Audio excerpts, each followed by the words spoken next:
Bem-vindas e bem-vindos a mais uma exploração detalhada. Hoje a gente vai investigar a fundo a história de um livro essencial do Espiritismo, A Gênese, do Allan Kardec, claro. E uma controvérsia que, acompanha esse livro há mais de um século. Exato. E para guiar nossa conversa, a gente está se baseando numa pesquisa bem minuciosa, sabe? Publicada pelo portal Luz Espírita. Eles juntaram um volume impressionante de documentos, de dados sobre esse caso todo. É um material que ajuda a gente a seguir as pistas, né? E ponto central é muito intrigante, né? Toda a polêmica parece girar em torno da 5ª edição do livro, que foi publicada depois que o Kardec faleceu. E a pergunta que não quer calar é: essa edição foi adulterada? Foi mexida? As mudanças que tem nela são mesmo do Kardec ou não? Exatamente essa a questão. O nosso objetivo aqui é tentar reconstruir a linha do tempo, sabe? Entender os argumentos dos dois lados, analisar as descobertas mais recentes, os documentos que apareceram e tentar concluir o que a gente sabe hoje.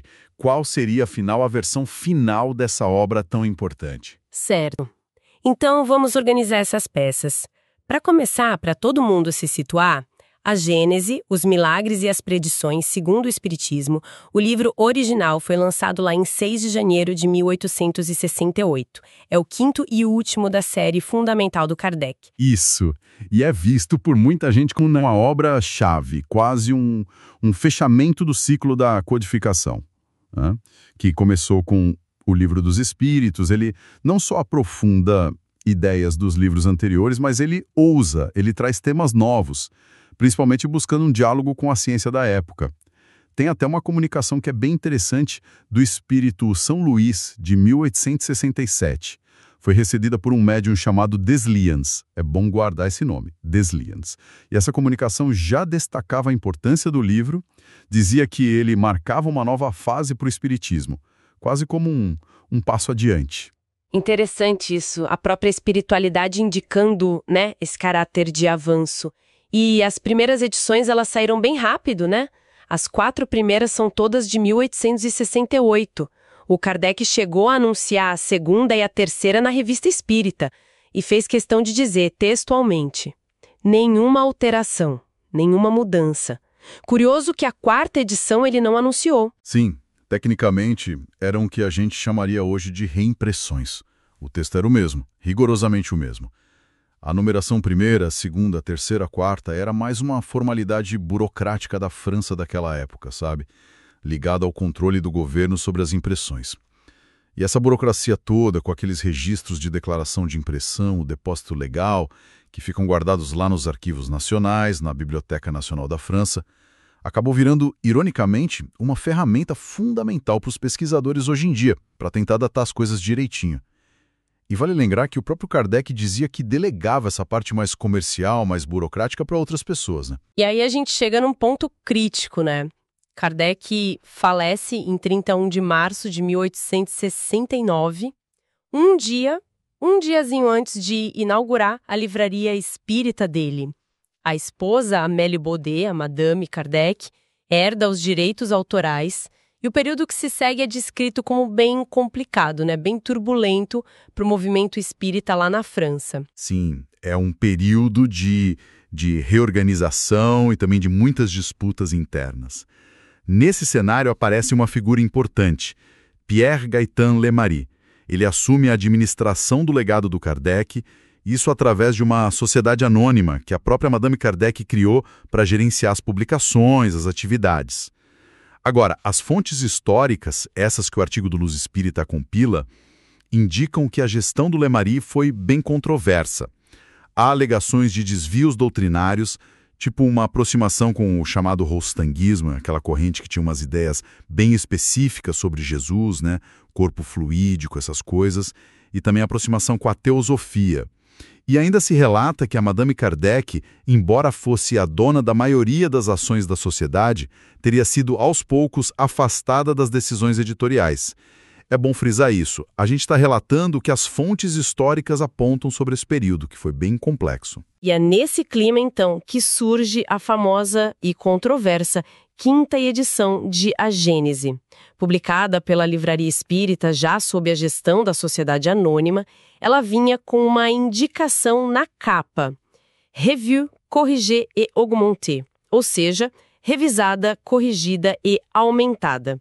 E um detalhe que intriga: a primeira leva dessa quinta edição, que só depois se descobriu ser de 1872, não tinha o ano na folha de rosto. Omitiram o ano. E foi justamente essa versão, a modificada, que acabou virando a base para um monte de traduções depois. Inclusive a mais famosa aqui no Brasil, a do Guilhom Ribeiro. Exatamente. E aí a bomba estoura mesmo em 1884. Um sujeito chamado Henri Sauce. Ele era ligado a um grupo espírita rival do Leymarie, a União Espírita Francesa. Um grupo que, aliás, tinha o apoio da Madame Kardec. Esse Sauce publica um artigo com um título fortíssimo, Uma Infâmia. Saiu no jornal L'Espiritisme. O que ele fez foi comparar a primeira edição, a de 1868, com essa quinta revisada. E ele listou, olha só, 126 alterações. Trechos reescritos, coisas tiradas, coisas adicionadas. A acusação era direta. Leymarie teria adulterado a obra depois da morte de Kardec. Fraude. Sauce até destacou uma parte específica, a remoção de uma passagem no capítulo 15 sobre o corpo de Jesus, e sugeriu que essa mudança era para agradar os seguidores do Rostang. Nossa, é uma acusação muito, muito séria. Fraude intelectual, doutrinária. Como é que o Leymarie reagiu a isso? Ele se defendeu? Sim, ele respondeu, na Revista Espírita, em dezembro de 1884. A linha de defesa dele foi basicamente dizer que as revisões tinham sido feitas pelo próprio Kardec, ainda em vida, lá em 1868. E para provar isso, ele apresentou depoimentos, um do fabricante de clichês, um tal Joseph Rousset, outro de um dos impressores originais, Sr. Rouge, e também convocou o Armand Desliens, que tinha sido secretário do Kardec. Mas essa defesa não soa um pouco conveniente demais? Testemunhos aparecendo anos depois e convenientemente dizendo que foi o Kardec que já não estava mais lá para confirmar ou negar. E a prova material, né? Onde estava? Uma segunda tiragem já revisada, que seria das edições 4, 5 e 6, ainda em agosto de 1868. Só que a quarta edição encontrada nos arquivos, datada de 1868, era idêntica à primeira, sem revisão nenhuma. E as tais edições 4 e 6 revisadas que eles mencionaram nunca apareceram, ninguém nunca viu. Além disso, o Leymarie usava o silêncio da Madame Kardec, que tinha falecido em 1883, um pouco antes da acusação do Sauce vir a público, como argumento. Dizia que ela, como herdeira e guardiã, jamais permitiria uma infâmia. Era uma defesa cheia de buracos, né? Vamos combinar. Percebendo, talvez, essas lacunas, ele tentou reforçar a argumentação de alguma forma, jogar alguma cartada mais forte. Obras póstumas em 1890. Publicou trechos do que seriam manuscritos do próprio Kardec. Eram registros de comunicações mediúnicas, recebidas principalmente pelo Desliens, aquele médium que a gente mencionou, e datadas de 1868. Nessas comunicações, espíritos como o Dr. Demure e Didier aconselhavam o Kardec a revisar a Gênese. Ah, espera aí. Isso sim parece uma prova mais concreta, vindo direto dos arquivos do Kardec. Uma comunicação pedindo revisão. Parecia, né? Parecia. Mas aqui a história dá uma virada e fica ainda mais sombria, digamos.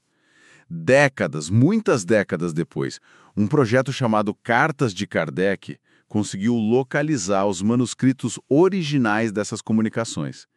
E aí, ao comparar os originais com as versões que o Leymarie tinha publicado, a descoberta foi chocante. O Leymarie tinha adulterado as transcrições que ele publicou. Ele mexeu em datas e principalmente nos números das edições que os espíritos mencionavam. Onde o original falava, por exemplo, em revisar para terceira e quarta edições, o Leymarie publicou como quarta e quinta. Para quê? Para encaixar na narrativa dele, claro. E mais, as sugestões dos espíritos nos originais eram mais focadas em detalhes, em clareza da linguagem, não em mudanças doutrinárias profundas, como as que a gente vê na quinta edição. Essa descoberta simplesmente demoliu a credibilidade da defesa do Leymari. A prova que ele apresentou era ela mesma uma manipulação. Que coisa impressionante! Uma reviravolta dentro da própria defesa dele. Quer dizer, ele usou uma prova falsa para se defender de uma acusação de fraude. E depois dessa revelação sobre os manuscritos, o assunto morreu de novo. Ficou por isso mesmo. A poeira baixou por muitas décadas, quase um século inteiro. Aí foi reacesa pontualmente em 1998 pelo Carlos Embaçaí Filho. Ele notou as diferenças nos textos e decidiu traduzir a terceira edição por achar que era a última versão sem modificações. Mas a investigação pegou fogo mesmo em 2017 com a pesquisadora Simone Privato Goidanes. Ela foi lá fuçar nos arquivos nacionais franceses. E o que essa pesquisa dela trouxe de novo? Ela achou alguma coisa importante? Importantíssima. A Guidanite publicou as descobertas dela num livro, O Legado de Allan Kardec. Ela confirmou com documentos, preto no branco, que a quarta edição de 1868 era só reimpressão da primeira. Mas a descoberta mais impactante dela foi achar os registros oficiais, o Depósito Legal, DL, e a Declaração de Impressão, DI, para a quinta edição revisada. E esses registros tinham uma data, dezembro de 1872. 1872, caramba! Isso pareceu, na época, confirmar totalmente a tese da adulteração, né? Quase 4 anos depois da morte do Kardec e bem no meio da gestão do Leymari, na Sociedade Anônima. Exatamente. Essa data, 1872, deu uma força enorme para a tese de adulteração pós-mortem. E a responsabilidade parecia cair toda no colo do Leymari. Aqui no Brasil, isso gerou um debate gigantesco. Entidades importantes como a USP, o CCDPE-EQUEM, a FEAL, passaram a defender que a versão original, da primeira à quarta edição, era autêntica. Outros estudiosos, como Cosme Massi, continuavam defendendo a validade da quinta, argumentando que não havia prova cabal da fraude e ressaltando o silêncio da Amélie. A FEB, a Federação Espírita Brasileira, adotou uma posição mais, digamos, conciliadora, em 2018. Manteve a quinta edição como definitiva, considerando a anuência da Amélie e a falta de prova concreta de fraude. Mas, ao mesmo tempo, publicou uma edição bilíngue, comparando as duas versões, para estudo.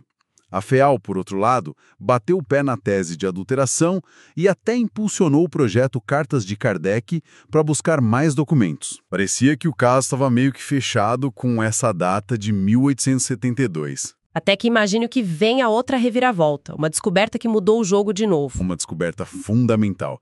Em março de 2020, o pesquisador Carlos Sete Bastos, ele achou numa biblioteca lá na Suíça, na Universidade de Neuchâtel, um exemplar da quinta edição de A Gênese, com texto revisado igualzinho ao de 1872, só que com data de impressão de 1869. 1869, não! Isso muda completamente o cenário. Muda radicalmente. A publicação ainda é pós-mortem, claro. Kardec faleceu em março de 69, a livraria só abriu em abril, mas 1869 é muito antes de 1872.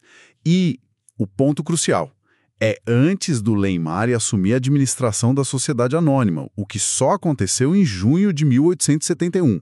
Isso joga a responsabilidade pela publicação dessa versão revisada para os primeiros administradores como Deslins, por exemplo, e torna praticamente certo que a Madame Kardec, que era a herdeira legal, presidente da sociedade, sabia e consentiu com a publicação dessa versão revisada, e logo depois da morte do marido. Existem até referências a essa edição de 1869, já em jornais espíritas de junho daquele mesmo ano, 1869, ou seja, ela circulou cedo. Gente, que loucura pensar que a chave estava numa biblioteca na Suíça esse tempo todo. Pois é.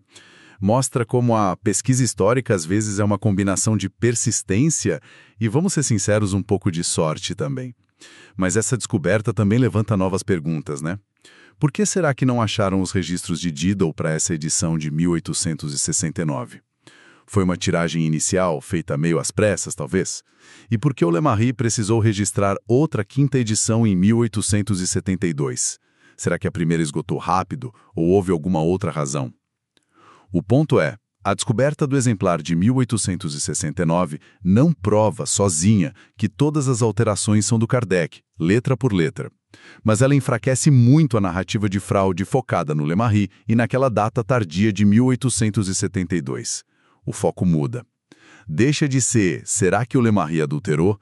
para algo como parece que Kardec revisou mesmo e a viúva dele aprovou a publicação bem antes do que a gente pensava. E com essa nova data de 1869 na mesa, apareceram outras evidências que ajudam a sustentar essa ideia de que a versão revisada é mesmo do Kardec. Sim, sim. Outras peças importantes desse quebra-cabeça foram encontradas ou, às vezes, reanalisadas com esse novo olhar, né? Depois da descoberta de 1869. Uma delas é um documento chamado Catálogo Rationné des Ouvrages, pour vão servir a fonder um Bibliothèque Spirit. Basicamente, um catálogo racional de obras para se fundar uma biblioteca espírita. Esse catálogo foi comprovadamente preparado pelo Kardec pouco antes dele morrer. E foi distribuído logo depois, póstumamente, em 1º de abril de 1869. E o que esse catálogo do próprio Kardec revela sobre a Gênese? Ele tem uma referência bem explícita a um item, com o item 7 do capítulo 8, que fala da alma da Terra. Acontece que esse item específico, ele só existe no texto da versão revisada de A Gênese. Não tem na versão original de 1868. Ou seja, o próprio Kardec, ao preparar o catálogo final dele, já estava referenciando o conteúdo modificado. E isso indica que ele conhecia e validava aquele texto. E tem um detalhe crucial nesse mesmo catálogo. Kardec incluiu a obra do Rusteng, os 4 evangelhos, entre os livros sugeridos para estudo. Isso meio que derruba o argumento principal do Salsi, né? De que as alterações em A Gênese teriam sido feitas para favorecer o rustenguismo. Ora, se o próprio Kardec recomendava abertamente a leitura da obra do Rusteng... Nossa, isso é muito significativo mesmo. Reforça demais a ideia de que Kardec estava ciente e trabalhando na revisão. Tem mais alguma prova documental forte assim? Tem pelo menos mais 2 que são bem relevantes.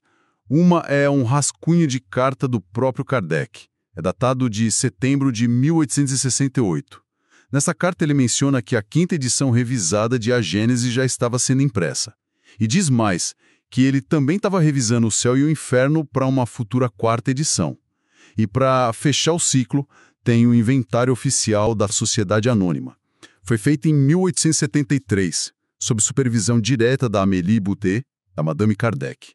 Esse inventário lista, no estoque da sociedade, exemplares da 5ª e das 6ª edições revisadas de A Gênese, e também da 4ª edição revisada de O Céu e o Inferno. Isso mostra que essas edições revisadas existiam, eram conhecidas, faziam parte do acervo oficial gerenciado pela sociedade e com o conhecimento e o aval da Madame Kardec. E o Henri Sauce, aquele que fez a acusação original de infâmia. O que aconteceu com ele?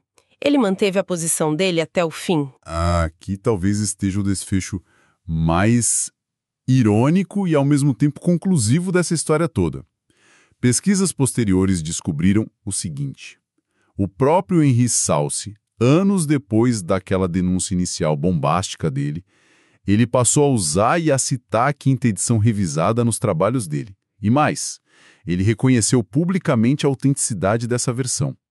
Fez isso em artigos de 1914 e de forma muito clara num Congresso Espírita Internacional em 1925. Lá ele se referiu à A Gênese como a última obra publicada, revista e corrigida por Allan Kardec. Fim de papo para ele, aparentemente. Incrível! Quer dizer que o próprio acusador acabou se convencendo da autenticidade da versão que ele mesmo tinha denunciado como fraude. Exatamente. O peso acumulado das evidências documentais, o exemplar de 1869, o catálogo Raisonné, a carta do Kardec, o inventário de 1873, e também as evidências contextuais, como essa retratação do Sauce, tudo isso aponta, hoje, de forma bem robusta para a autoria do Kardec nas revisões e para a legitimidade da publicação da quinta edição revisada, provavelmente aquela de 1869 mesmo, com conhecimento e o consentimento da Madame Kardec. Do ponto de vista legal, de direitos autorais, como Carlos Sete Bastos menciona, a última versão revisada e publicada com anuência do autor, ou dos herdeiros legais, é que é considerada a definitiva. Aquela polêmica parecida sobre as revisões em O Céu e o Inferno também parece resolvida pelas mesmas evidências. Inclusive, teve uma enquete recente no portal Luz Espírita sobre o tema. Mesmo sofrendo ataques hackers para tentar manipular o resultado, ela terminou com uma maioria esmagadora, 77%, rejeitando a tese de adulteração. Isso mostra como a percepção geral mudou à medida que essas novas informações foram surgindo, né? Recapitulando tudo, então, foi uma longa jornada investigativa, né? Começou com uma acusação de fraude que durou mais de um século, passou por períodos de esquecimento, redescobertas, até chegar nessas evidências mais recentes que parecem confirmar a mão do Kardec na versão final de A Gênese. Então, qual o significado prático disso tudo para quem estuda o Espiritismo hoje? O que muda? Olha, significa que, embora a questão sobre quem escreveu a quinta edição pareça, hoje, majoritariamente resolvida a favor do Kardec, o trabalho de estudo da obra, na verdade, ganha uma nova dimensão.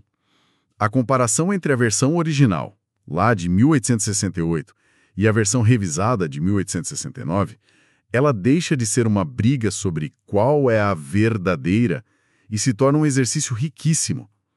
Para quê? Para entender a evolução do pensamento do próprio codificador. Permite analisar como ele refinou conceitos, como ele tornou a linguagem mais precisa, talvez até como ele ajustou algumas ideias conforme a doutrina ia amadurecendo, né? Conforme ele recebia novas inspirações ou feedback. É uma oportunidade de aprofundar a compreensão dos conceitos espíritas, observando o próprio autor no processo dele de revisão.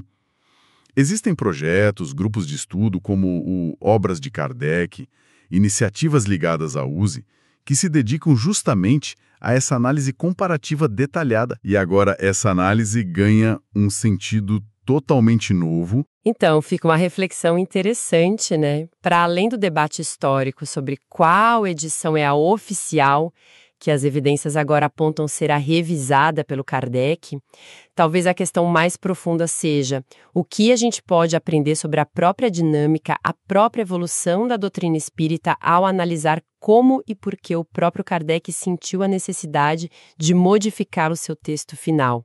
Fica aí o convite para essa exploração mais aprofundada do conteúdo e do desenvolvimento dele. Saiba mais pelo portal Luz Espírita, www.luzespirita.org.br.